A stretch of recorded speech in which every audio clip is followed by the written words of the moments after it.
I was planning my wedding at the time, and that was going to be on June 19th, so it was just about 2 months before the wedding.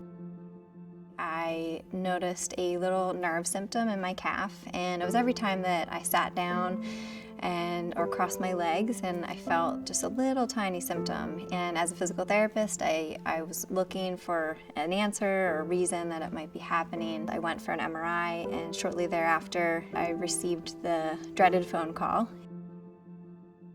The first thing that I thought of is I had to call my fiance and ask him if he would still want to marry me. And although that might seem unusual, I had went through it losing my brother to cancer, and I knew what that experience was like, and I didn't want anybody else to have to go through that.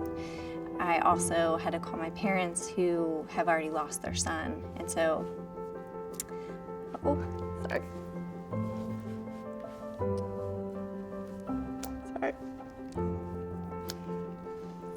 My brother was diagnosed with Hodgkin's disease at the age of 11, and he battled it until the age of 29 when lung cancer eventually took his life. He's been my inspiration on so many levels, and so when I was diagnosed, I knew that I wanted to be like him. I wanted to fight as hard as I could, just like he did, and I wasn't going to let this beat me.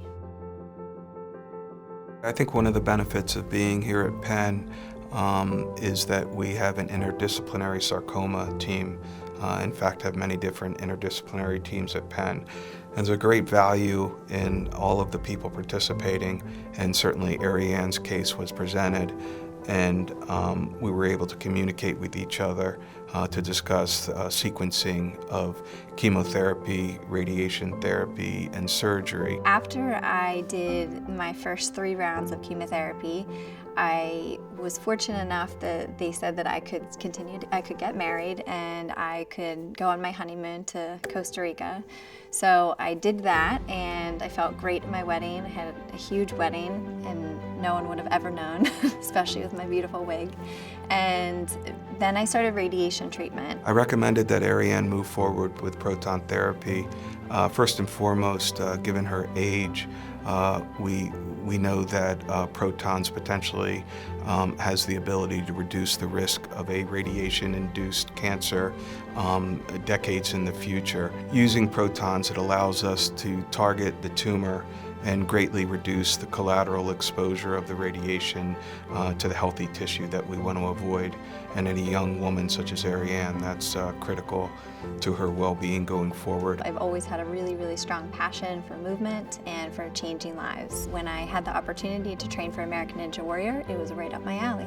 I started training when I was in radiation, and at that point, I felt great, my leg felt great, I didn't really have any symptoms. And once January hit, I kicked it into full gear and competed in May of 2016. American Ninja Warrior for me is more about the process. I'm forced to overcome obstacles, but I know that I've already overcome the biggest obstacle in my life, not once, but twice, losing my brother to cancer and going through it myself. I was truly floored by the fact that she was being so active while on treatment. That actually changed my perspective on what's possible and what we should do with patients in regards to other integrative therapies besides our conventional cancer therapies. I think everyone can learn from Arianne. I think she's a remarkable person. I think hopefully this is just another bump in the road for her, but I think that her purpose is more than just herself. Coming to Penn Medicine was absolutely one of the best things that I did. Not only did they have a special sarcoma program, but they really looked at me as a whole person. They gave me so many different options. I have a team of champions that have rallied behind me, and I know that I can always count on them for all of my healthcare needs. I believe that I am stronger mentally and physically than I've ever been after going through this, and I know that I can take on anything that life throws my way.